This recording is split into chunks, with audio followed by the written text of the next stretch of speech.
Hi, I'm Mrs. Lammy, and I'm going to be reading you The Kiss That Missed by David Melling.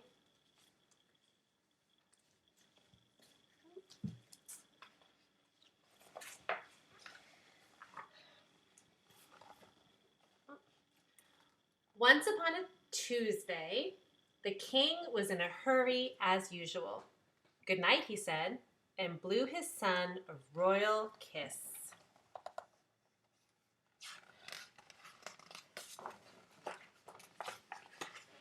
It missed.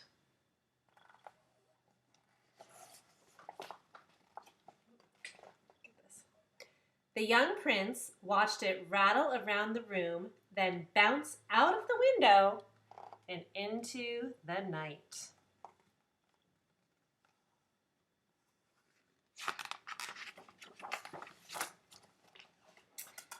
The prince told the queen told the king, and the king had a quick word with his loyal knight. "Follow that kiss," he squawked.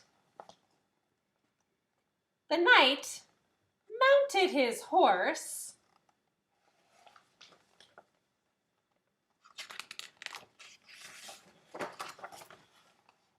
eventually and galloped off in hot pursuit until they came to the wild wood. Wild creatures with wild eyes, too much hair, and very bad manners lived here. It was dark. It was smelly. It was snowing. They were not alone.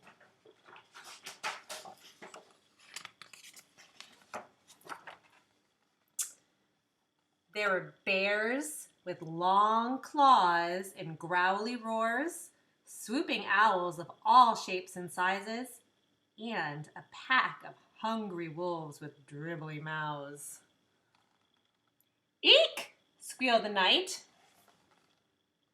And then, suddenly, with a sparkle, the royal kiss came floating by, and in turn said good night to everyone. Bears stopped being growly, owls stopped being swoopy, wolves stopped being dribbly, and before you could say, "Follow that kiss," they all settled down for a good night's sleep.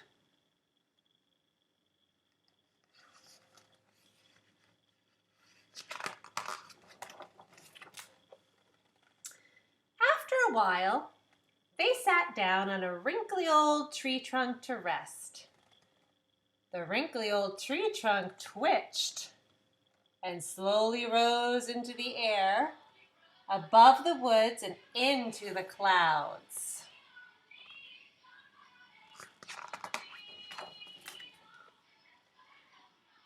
At last, they found themselves staring into a pair of very hairy nostrils.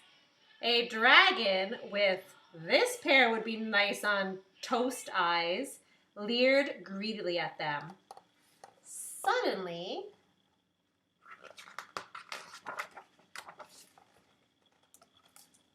with a sparkle, the royal kiss came floating by and flew right up the dragon's nose.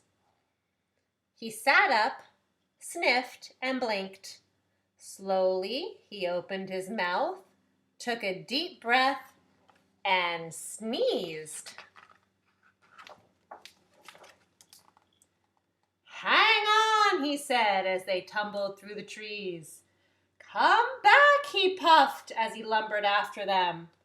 "I want to pick you up and kiss you good night." Slowly, they all made their way back to the castle.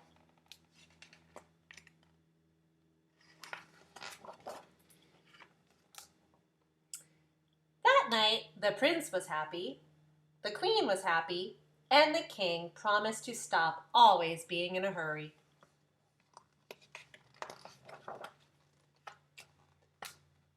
He made sure everyone was comfortable and slowly read them a bedtime story from beginning to end.